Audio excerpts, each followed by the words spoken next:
Transportation between cities, I believe this will expand more.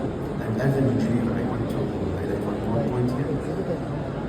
As we noticed that the energy stars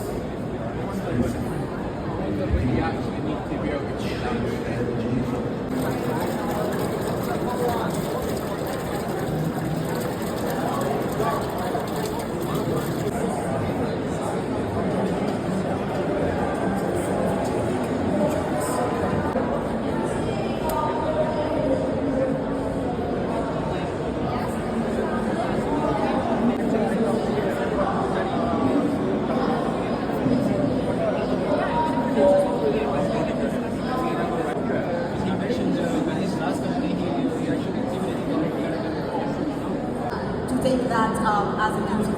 So youth are the key drivers of innovation and sustainability. For example, through research and green practices and community action. So as a young Emirati engineer and as a member of HIMA team and the Emirates Youth Council for Agriculture, I've seen that.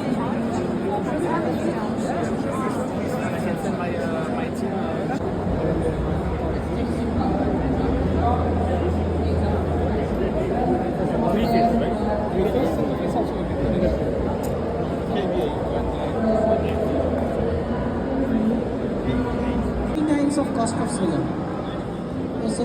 So that even the transmission is underutilized, costly, and number of transmissions are low. So we have done the gas output. So what we are doing now in UAE, first we have already done the first projects. We are putting say 5 megawatt of solar, 1 megawatt transmission, but we are putting 19 gigawatt hour of storage over there. So that gives us the transmission investment is there because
million units of consumption.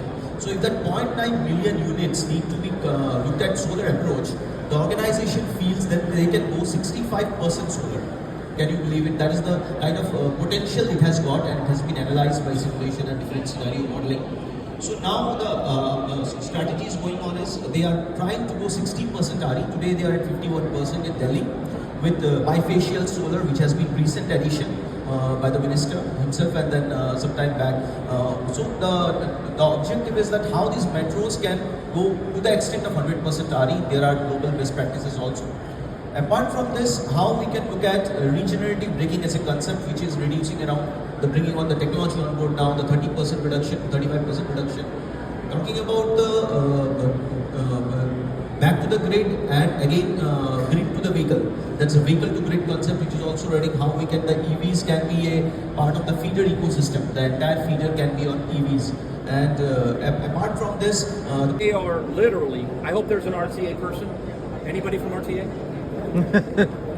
They are probably the best public mobility group in the world. Really. But You can't put Metro down the middle of Dubai Harbor. It's impractical. So we're just a micro mobility solution. We fit our little level. That's all we do. We just happen to be the first at it, which is a great place to be. Yes, sir. Just comment. Yesterday, I moved from Dubai Marina via boat up to Canal, and I had to foot right up to Metro. Yeah. And then it gave me, why am I doing this? I said, Metro doesn't. This is my other friend. I have invited him into my presentation. So I He's a plant. yeah. Then I started getting calls. You know, like I end there. This man. Then I get the feeling that RTA has not extended there because the number of people are not very many. So, You know what I mean? Are not that. Dubai Harbor is a unique location. I mean, it's problematic if you've been there. I waited 2 hours to get in my Kareem, and guess what happened? I sat in my car for 2 hours because I couldn't get out. So we don't solve the problem, we help alleviate the problem. Because if you imagine there's 500 people waiting in line, RTA had Kareem, Uber, Lyft. I mean, RTA, Kareem, Uber, and Lyft, they had all their buses the best. But there's only so much space in a particular area. So now if you had Snap going in and out, all we're doing is person in, 2 people in, cargo. So now you have more people coming.